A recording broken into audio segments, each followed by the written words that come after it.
ES Audio. Hi, I'm Rochelle Travers, and this is the Evening Standard's Tech and Science Daily. Coming up, Musk looks for someone foolish enough to be Twitter CEO. Now, let's get into it. 3, 2, 1. Virgin Orbit has secured licenses for the UK's first space launch. The Civil Aviation Authority said Sir Richard Branson's company has taken as many steps as can be expected to ensure safety risks are as low as reasonably practicable. The firm is planning a launch from Spaceport Cornwall in Newquay in the coming weeks, following a successful rehearsal last month. The Start Me Up mission will involve a repurposed Boeing 747 aircraft taking off horizontally while carrying a Virgin Orbit Launcher 1 rocket, before releasing it at 35,000 feet over the Atlantic Ocean. Scientists have uncovered the first record of a dinosaur eating a mammal.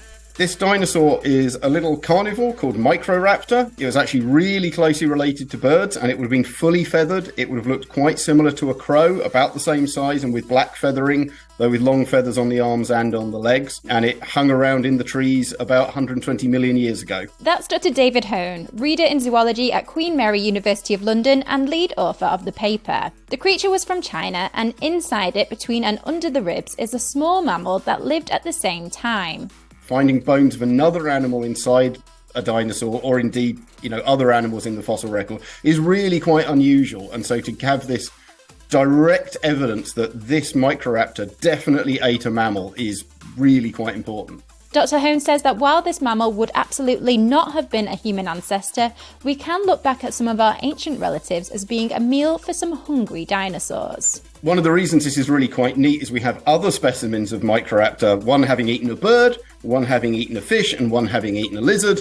And so adding a mammal to that really shows that they're really quite a diverse predator. And so this gives us a much better understanding of their diet and their role in ecosystems. The findings are published in the Journal of Vertebrate Paleontology.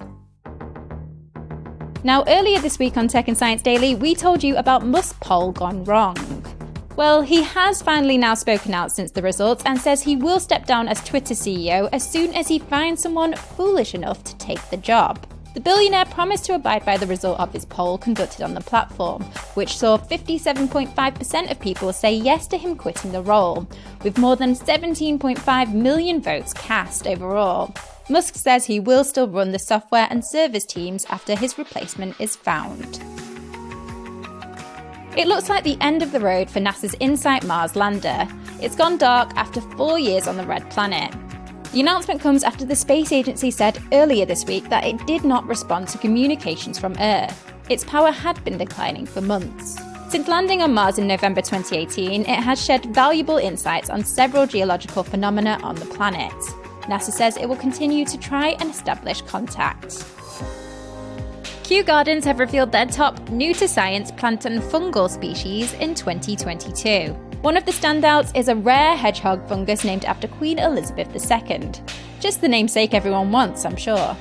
The list features a wide variety, including a record-breaking giant water lily in the wetlands of Bolivia, to a waterfall-dwelling plant deemed extinct before it was named, and a Ukrainian-discovered Turkish winter daffodil with non-opening flowers. Scientists at Royal Botanic Gardens say naming new species is part of a global effort to protect the Earth's biodiversity. Next.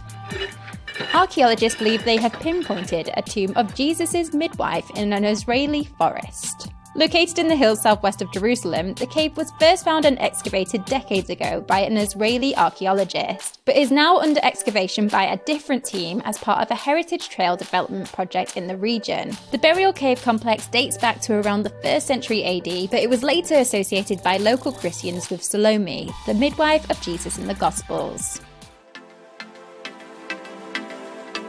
Let's go to the ads. Coming up, a detector which could spot aliens, and Messi beats an egg.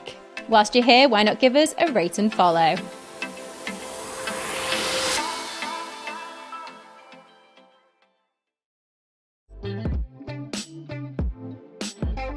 Welcome back. It might seem highly illogical, but research claims that a Star Trek-style detector could help spot aliens. An observatory in Louisiana in the US is designed to pick up gravitational waves that scientists say could be a detector of spaceships in the Milky Way. Experts reckon that the observatory could detect warp drive, a fictional superluminal spacecraft propulsion. Guilt-free flying might be closer than you think.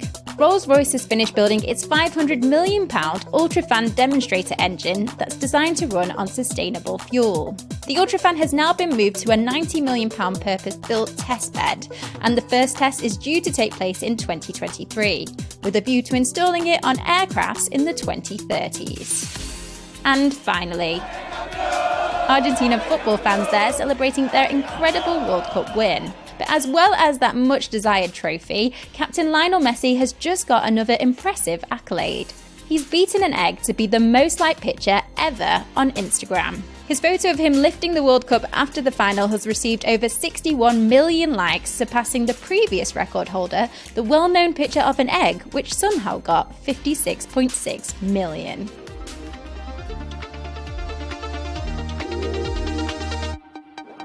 You're up to date. Come back at 4 p.m. for the Leader podcast from the Evening Standard. We'll be back tomorrow at 1 p.m. See you then.